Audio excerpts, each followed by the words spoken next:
Okay, hey, so today we're gonna talk about travel, and many of you may not know that I actually was traveling a lot in my past, and I actually did travel 6 months over Southeast Asia, and I spent only less than 2,000 euros. So if you wanted to know how I did it, let's move on. So let's start from the fact that when I decided to travel, I was only 19 years old. Actually, I was 18, 19. I was finishing high school and my dream was to travel. And that time, especially in my hometown, in my country, traveling was something impossible. It was like, it's impossible that you will have enough money to do it. It's like traveling is very expensive because everyone, when they thought about traveling, they thought about like fancy hotels and very expensive flights and just very expensive time in general. And I kind of thought the same, but then I did a lot of research and I was really passionate and really focused on doing it, and I was like, I'm gonna do it regardless of whatever everyone is saying. It's definitely possible. I see some people doing it, so why I cannot do it? And then I found this job that calls animation work, and it's basically something like you go into a hotel in country you choose or the country they choose you, and you're working for this hotel for a whole summer. And I thought that this is a fantastic idea for me because I wanted to travel, and by that I will be able to live in other countries. And like when I thought about doing animation work, because I was in hotels before, I used to think that this is such an easy job. You're just doing like, you know, Zumba with people and you're dancing with them a little bit and then you go home, which actually ending up being way more difficult. But this job, well, first of all, like I got approved to a work in Spain, and I used to work in an island called Menorca, and I spent like fantastic 6 months there. It's like, it's still the most beautiful place I ever been in my life, and if you ever planning to go to Spain or Mallorca, I would highly recommend go to Menorca instead because it's way more beautiful and just wholesome and pure. So I got this job, and this job wasn't very well paid, let's be honest. It was like, I think it was less than 800 euros in a month. But because you have zero expenses, because they pay for your accommodation and they pay for your food, and you literally spend all day in that place and you have only one day off, so there is no much time to like spend your money. So because of that, during this 5 or 6 months, I don't remember how long I've been there, like I was able to save some money. And from this, I remember that when I was already there, I decided that okay, I think this is enough money to travel, but I didn't know if it's actually enough or how much it will cost me or whatever. It was super spontaneous. I was really young and I haven't like thought about all of the things, which I'm really grateful right now because now I think I'm older and I would never do this kind of things, like going to separate countries in a different part of the world with like zero idea about how everything costs and if I will have enough or not. But that time I was really crazy, I was really spontaneous, so I booked my ticket to Vietnam and I came back to Poland. I spent some 2 weeks there and then I went to Vietnam. So basically for this whole trip, it was around 6 months, 5 to 6 months, and I spent 2,000 euros, more or less. And I think there wasn't enough. Like if I will go again, I would definitely have like 3 or 3.5 thousand. But that time I haven't got any other way, like that was the only money I had. And before I go, I also bought myself like GoPro and all of this, you know, like insurance and all the things that cost you money, and I don't know, backpack and all of the things. So basically I had like maybe 2,000 left without this ticket to Vietnam, which I don't know how much it was. I think it was around like 300 euros. I'm saying in euros because I used to earn in euros, so that way will be easier for me. So how I did it, it was difficult, don't get me wrong, but in the same time it was so much fun, and I am so grateful that I did it, and I highly recommend it to everyone. So the first thing you need to think of when you wanted to travel on a budget is you need to choose the right country, because I chose the Southeast Asia simply because I knew that this is the cheapest countries I can go, that it's like tropical, exotic, is far, and that's where I wanted to go as well. So Vietnam, for example, because it was the first country I went to, it was extremely cheap. Like, I was there for the whole month, 1 month, imagine 1 month. I was traveling from the north until the very south of Vietnam, and I spent maybe around 400 to 300 something to 400 euros. It's ridiculously cheap. The hostels and the food is really cheap, also the transportation. So if you don't have much on your bank account and you really want to go somewhere far, I will highly recommend going to Vietnam, because this is literally the cheapest country I've ever been in my life. And after Vietnam, by the way, I traveled by myself, and the way I was transporting was by buses usually, sometimes by motorbikes, sometimes by, like, you know how to say, like hitchhiking, but that's not what I recommend. Usually by buses, and the buses are really good quality. They are extremely cheap, especially in Vietnam. And sometimes I did planes, simply because when you travel from like one island to another, it's, you know, it's just difficult. But I also do a lot of boats. It's a really popular way to transport in Southeast Asia. From one island to another, you can simply and easily travel by boat, which is also really cheap. So when it comes to accommodation, I was sleeping only in hostels. Like, I did hotel for I think 3 nights, which was my last 3 nights that I knew that I can afford to like have my me time and book some hotel. And I also 1 or 2 times I did Airbnb, because I was in Kuala Lumpur and they had this beautiful Airbnb with this beautiful pool that I will give you a picture here, and it wasn't that expensive, so I was like, okay, whatever, like, let's do it. But usually it was just hostels, and hostels in Southeast Asia are ridiculously cheap. There is something around $1 per night, and the hostels are usually pretty good, I would say.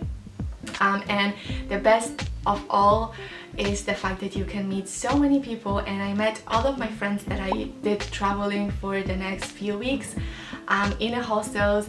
It's like really friendly environment. They have these parties every single night, so it's very easy to meet people, and the standard is usually quite okay. I mean, let's be honest, there are some hostels and some countries that the standard is like, it's not great, but let's say in general it's pretty good.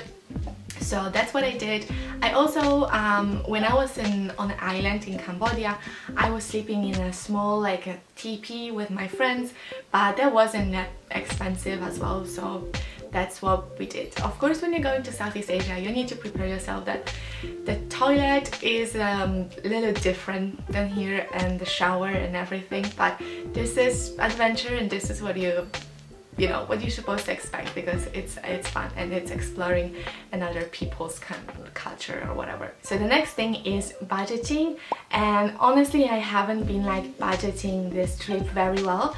That's why once in an island in Thailand I had an accident, like a motorbike accident, and we had to pay a lot of money for the broken scooters, which was completely not in my budget, and it wasn't that much. When I look at it now, it was something around like 200 or 100 euros, but for me it was so much that time, because I knew that for this 100 of euros I will be able to travel for another 2 weeks. So that was really stupid of me that I haven't got this like emergency fund, this like extra money that if something happened I will be able to survive. And because of that accident I needed to like short my trip a little bit, because I knew that I won't have enough. So yeah, remember to budgeting, and before you go, that's what I will do again, like check the prices in each countries, because each country had like extremely different pricing. So as I said, in Vietnam it's really cheap, but then you go into Cambodia and you might expect that, wow, Cambodia is like, definitely it's so cheap because it's such a poor country. but actually it is not, because the currency there is American dollars.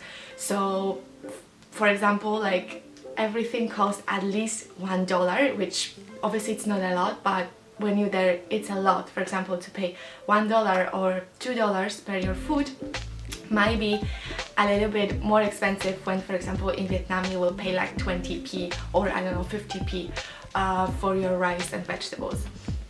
And the same is with all of the islands and with Thailand and Bali and everything. So you definitely need to budgeting and check how much you will spend in each country.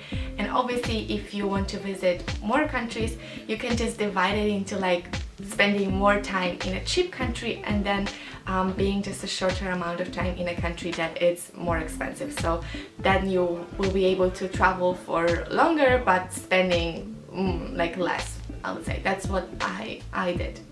So another thing to cut your expenses is traveling with people, and I did travel alone, which I highly recommend, but in the end you're never alone, especially when you sleep in hostels. Like you're meeting so many people and they're going into the same direction or the same places that you wanted to go, or maybe you don't know where to go, because it happens to me a lot. Like I arrived to one place and I was like, I don't really know where I should go next, and I met some people and they were like, oh hey, we're going to, I don't know, Koh Samui, so let's go with us. I was like, okay, let's go.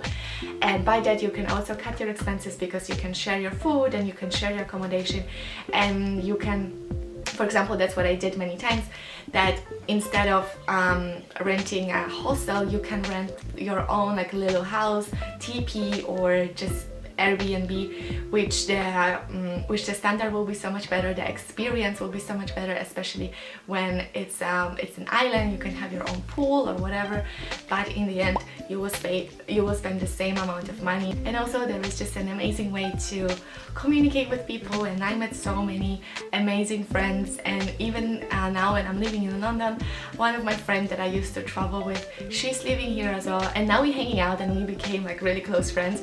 So you never know who you're gonna meet, and you know. And for example, like this t-shirt I got also from one of my friends that I used to travel in Bali, so it's great and I highly recommend it. When it comes to food, food in this kind of countries is really cheap, especially if you don't like dine yourself in this like fine dining restaurants.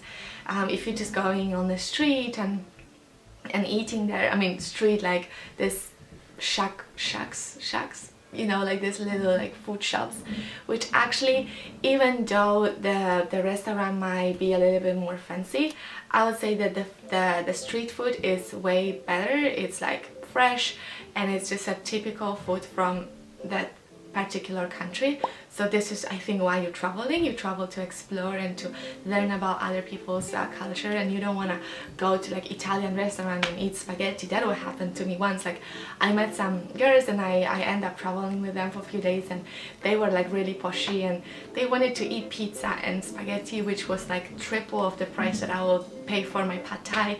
And like after 1 or 2 days I was like, no, like I'm not gonna do it. Like this is definitely not for me.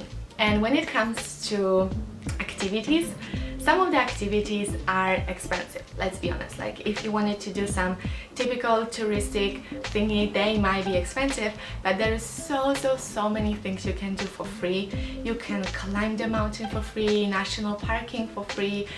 You can, like, I don't know, go to the beach, like explore, and like there's so many things you can do for free, and just like save like a little bit on the side for the activities that you really deeply want to do. I don't know, learn how to surf or something like that. But beside that, I promise you that majority of the things that you can do and they are fun are for free. Oh, and I forgot to tell you which countries I used to visit. So I started in Vietnam, then I went to Cambodia. After Cambodia, I went to the island in Cambodia. I spent like fantastic over 1 week there, and then I went to Thailand, like main Thailand, like Bangkok and some other places, and then I did island around Thailand. After Thailand, I went to Malaysia. After Malaysia, I went to Singapore, which was hell expensive. Like I spent 3 days there, and I spent more than 1 week in other place. and after I went to Bali, and from Bali I went back to Thailand, and from Thailand home. So that was the best 6 months in my life, and I'm so grateful that I did it in this early age, because now when adulting came into my life, savings and earning money or whatever, I will definitely be able to just go somewhere for 6 months and just decide whatever I'm gonna do the next day, the day before. So I'm so grateful. I learned so much about myself, I learned so much about others, and that was really great, and that was a great lesson for me, and I will highly recommend it to everyone, especially when you're young. You have nothing to lose. The only thing you can do is to earn knowledge and earn experience, and that's what I would recommend to everyone, and I'll highly push my kids in the future to do the same. Anyway, thank you so much for watching. Let me know what other video would you like to see on my channel, and don't forget to subscribe, check out my Instagram, and I will see you guys in the next video.